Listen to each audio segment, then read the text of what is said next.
Hi, I'm John. This is my show, An American Scheme, where I'm proving that Diana Ross is Michael Jackson's actual mother.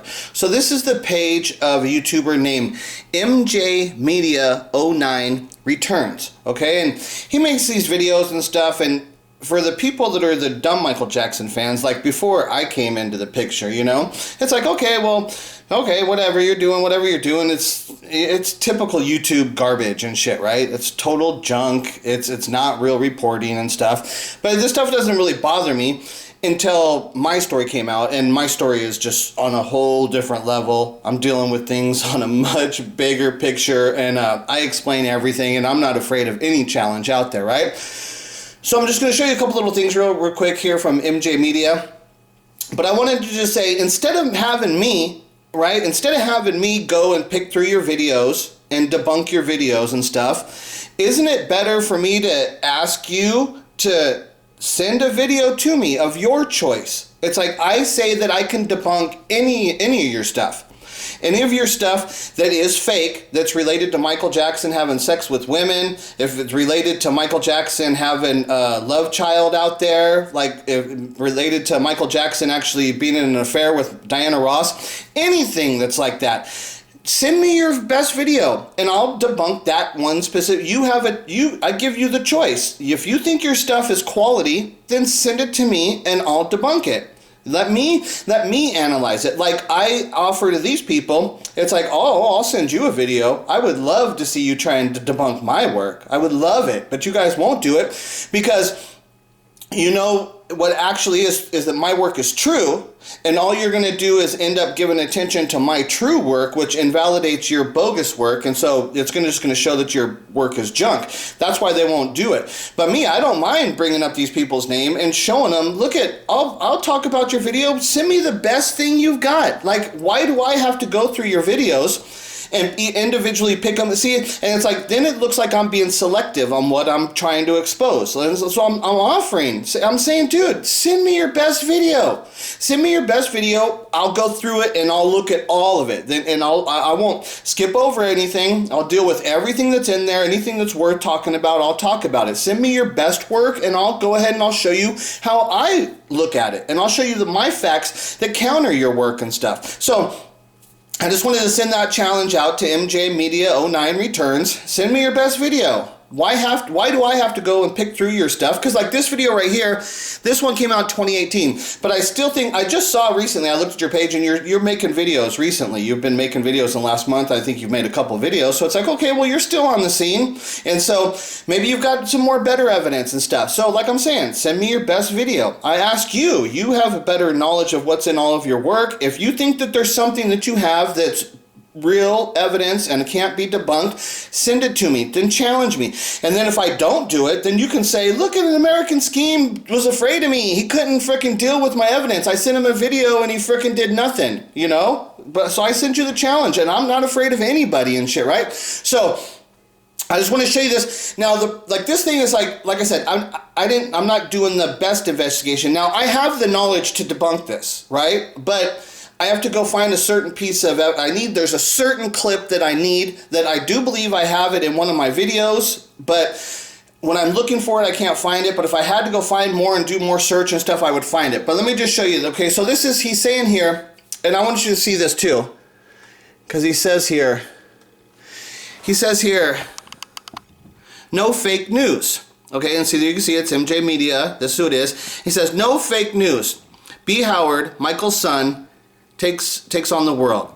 Part 19. See, he's got 19 of these videos. So I'm gonna say he's got this whole chain of videos about B. Howard being Michael Jackson's son, and it's like, dude, it's fake. That's fake news and shit. There's no doubt about it. That is fake news. And so I'm gonna zoom in because this next video I'm going to is gonna be the one piece. And seeing, like, I don't mind saying people's names, but this video actually here, this video clip, this is on Pearl Jr.'s page. And now Pearl Jr., I debunked one of her videos. And instead of her making a comment or asking a question, I used a small little piece of her video. Some piece of video that, because she was talking or something she could claim to have ownership to, right?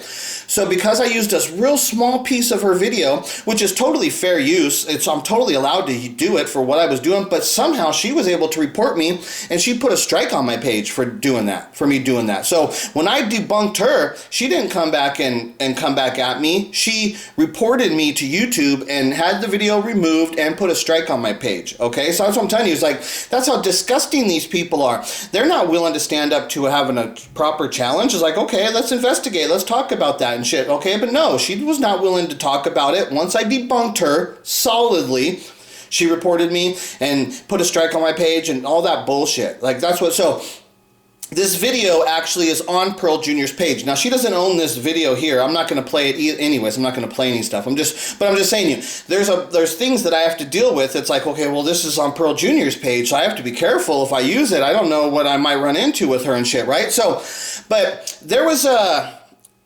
this meeting where B. Howard took a DNA test, and then they were reporting that because Corey Feldman is there, right? And then so they were reporting B. Howard took a DNA test, and then they said, oh, it matched. He's because they had some kind of a mold that Michael Jackson had taken at the dentist of his teeth or something like that, and then this guy bought that mold and claimed that they were able to extract Michael Jackson's DNA off of that mold. So that's how they were saying they had Michael Jackson's DNA, which is like, is that, could that, I mean, who's saying it wasn't cleaned? If it was clean, you know, so it's like, is that the best DNA evidence? I don't know about that. So that's sketchy in anyways, but he had something like that. That's how they were claiming they had Michael Jackson's DNA. Then they took B. Howard's DNA test, but what they did was, and you'll see here, if you look on the table, you don't see any, there's no envelope. There's not a manila envelope. So what they did is they just took a cotton swab and then they dropped it in a manila envelope, like a 8 by 11 inch, you know, an envelope, a big manila, what they call manila envelope. They dropped it in the envelope, okay? But so I know enough to know about DNA test is that you can't have any form of cross-contamination, and everything has to be sterilized perfectly. It has to be perfectly sterile, and that's how it has to be done, or else you get cross-contamination, which invalidates any DNA test that's being done. So when they took B. Howard's DNA test, like I said, I've seen this video, so I know I can go find this piece of evidence if I need it, but I'm just explaining to you, I have seen this video of him taking the DNA test, and what they did was they rubbed his mouth, I believe, with a cotton swab, and they dropped the cotton swab in a big manila envelope. And it's like, well, that's not sanitary, that's not sterilized, that's not right. So instantly, as soon as they dropped it into a manila envelope, that invalidated the whole test. I don't need to see any result of what it's invalidated. So I already know that was not a real DNA test. Whatever results they give you in conclusions, it's useless, because you cannot take a freaking cotton swab and drop it in a manila envelope and claim that that's sterile and shit, right? So, like, just in this, I just want to show you. See, if you look on the table, there's no envelope. See, there's nothing in front of the people, right? And so I'm just going to show you if I slide it over here. See here? There's this manila envelope in front of the guy. And I think that's because I'm pretty sure this is the video when they took that test. And see, now he's got a manila envelope. And so that's what happened. Like I said, that's why I'm showing you this manila envelope, because I think it was this video. And like I said, I saw what happened. They took the cotton swab and they put it in a manila envelope, just like you can see on the table here. There was no manila envelope, and now there is a manila envelope and stuff. And so I think that's what it was from. But like I said, I can find this, the actual video. I'd have to find it where they actually give them the DNA test, because I've seen it. And they take the swab and drop it in the envelope. So that invalidates that right there. It was garbage. So any information that they're saying that there was a DNA test, it's bogus. That's instantly debunked, right? So that's how easy it is to debunk this MJMedia09. His work is garbage. It's garbage work. He's reporting on bullshit stuff. So let me go here. Now this is another one of his, and this is one that people bring up all the time. Okay, because this is in Michael Jackson's book, and I've seen so many people say, oh, well, as soon as I saw that, then I knew Michael was having sex with her and shit, right? And it says, this is in his Moonwalk book, and he is talking about Diana Ross. I agree, okay? And he says, I'm crazy about her. She was my mother, my lover, and my sister, all combined in one amazing person. And so since they use that word lover, the people think that they know what that means. But it's not. What you people don't understand what it means. Now, I'm looking for this because I knew I've heard this before, and it was either from Diana Ross or Berry Gordy, okay? And I went, last night I was trying to listen to, which I'm going to show you here. Let's see, it's here. Okay, this is Berry Gordy's audiobook. You can go listen to this, To Be Loved. It's really good. So you don't have to go buy the book and read it. There's an audiobook recording of it in YouTube. Okay, now I've listened to this before, but it's 3 hours. It's 3 hours and 4 minutes is what it takes. Okay, so I remember I've heard it before. In the first hour, it was about him talking about growing up, and he wanted to be a boxer and stuff like that. So I started it at 1 hour, and last night I listened to it from 1 hour to the end. And I marked down some notes of interesting things of which he was saying.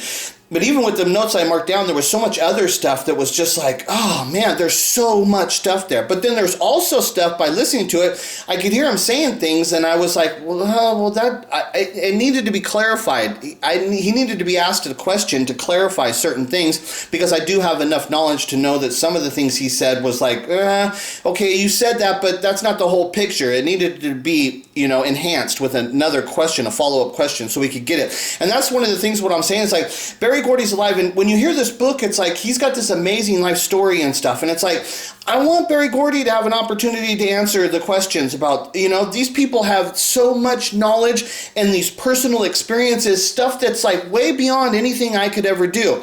But until you get them to give you the real story, until they're asked those questions, they will never tell you that story. They won't talk about it and stuff. And that's the thing.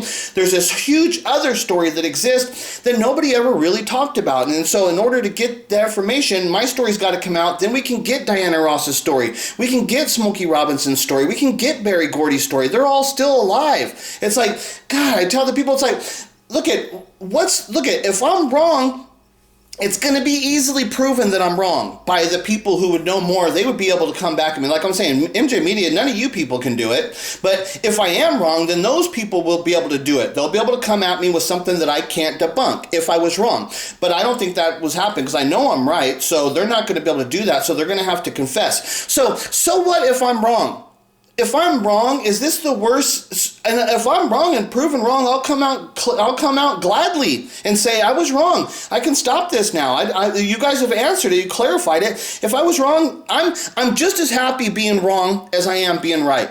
Okay, there is no thing there. I'm not here trying to be something I'm not. If my story's real, it should be exposed. If my story's wrong, it should be exposed. I'm happy either way. That's why I don't understand how people. So why don't you want my stuff? And like, I've done so much stuff. And it's like, I gladly will send MJ Media, I'll gladly send him one of my videos. I've got hundreds of them, but I'll send him one and say, here, debunk this. And they can't do it. They can't do it. They can't do it because my story's true. And then they won't do it because they're fake. They're not like me. I am looking for the truth, right? So this is Berry Gordy's audiobook, like I said, To Be Loved.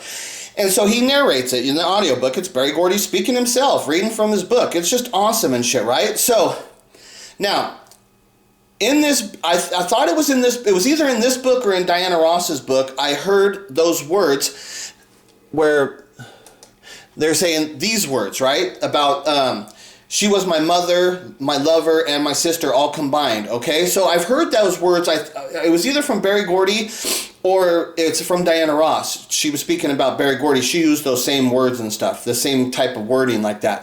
And so then it was, what I found out was that it was a bigger picture, that was just something that came out of Motown, that's like how Berry Gordy spoke to all the people. When he talked about the Motown family, those words where they actually originate from is from Berry Gordy speaking about people of the Motown family and the closeness they are of what together. And they're saying, we're not like a record company. I'm not like the boss and you're the singer and stuff, right? He would talk about them and he would say it in little combinations of words just like that. But same thing with like words like mother and lover and sister. Same combined stuff. Because there's so much more going on there. There's so much going on in that Motown family. And this is a saying that originates from the Motown family. So I'm going to have to go and find, I'm going to have to listen to Diana Ross. She has an audiobook in YouTube also, Her Secrets of a Sparrow. I've listened to it before, and like as I said, I've heard somebody say that, and so I think it's in the Diana Ross one, because I listened to the Berry Gordy one. I didn't listen to the first hour. I'm gonna have to listen to the first hour again to see if he says it in there. But if not, I'm gonna go find it in the Secrets of Spur. I'll go find it. Like I said, I know where it's at when I need to go find it, but I have to take time because I have to go listen to their whole audiobook because I don't know exactly where it's at, right? But I was listening to Berry Gordy's audiobook, and he said this, and I'm going to show you how this shows the essence of what I'm talking about. It shows it in these words of Berry Gordy. He talks about how he likes to speak in these words of threes, these threes. He likes to come up with like these cool little catchphrases and this like operation, what do they call his objective, can't think exactly what it is, the word I'm trying to think of, but he likes to speak this way when he's making these descriptions. And so here, let's listen to Berry Gordy tell you about how he likes to use these 3 words things, these little catchy phrases and shit, right? Let's listen to this. It became clear to me that my create, make, and sell slogan had to be revised. We had to focus more on getting our money, collecting. Because I felt that create and make were pretty close to the same thing, and because I liked the rhythm of saying things in threes, I dropped the make and changed the slogan to create, sell, and collect. See, I like the rhythm of saying things in threes.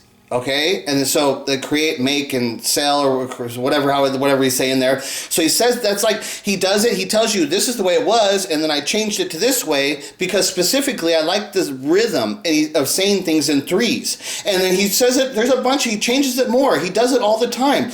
And one of the things I'm showing you that this is the origin of the words like the mother, my lover, and the sister. It's because the Berry Gordy originated that kind of speaking pattern around the Motown family. He created those words. Those are the origins of the words. And you can see here in the essence of Berry Gordy speaking that he tells you. He tells you how those words actually are originated because he likes the rhythm of saying things in threes. This is the origin of those words. So when you people are looking at these words, in the Michael Jackson Moonwalk book, you don't understand the bigger picture and the origins of how these words actually originate. They originate as being part of the Motown family. And when Michael's talking about this here with Diana Ross, it's this connection to being part of the Motown family is where he learned how to say this kind of thing. And then, so that's how it comes about. It's not that he's saying that, oh, she's my lover. It's not that he's saying that, whatever. It's part of being part of the Motown family and being like influenced by somebody with more knowledge, and they assisted you in so many different ways. They assisted you in so many ways that it's beyond like just having sex with the person. It's like, she gives me like the guidance and the affection of like what a lover would be, and a mother and a sister. It's all wrapped in one, in the same person. That's the essence of where these words actually originate from. So I just wanted to show you that to you and say that there's no challenge out there that I'm afraid of. And if I don't have the answer to counter the stuff, the thing is I know where to go looking for it. I know how to search for stuff, and I know that the information's out there, and I'll go find it.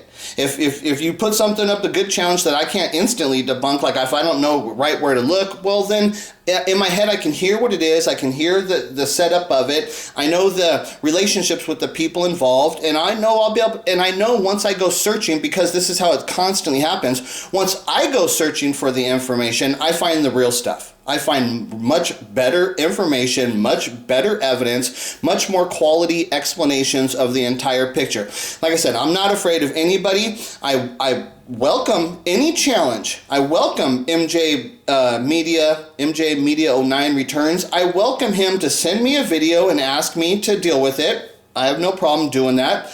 And then I welcome him. If he wants to do it with me, I'll send him a video. And let's see what happens with him. Let's see if he can debunk anything or deal with anything of what I say. You know, I'm the only person here willing to stand up to all challenges that are put up against me because I'm looking for the truth.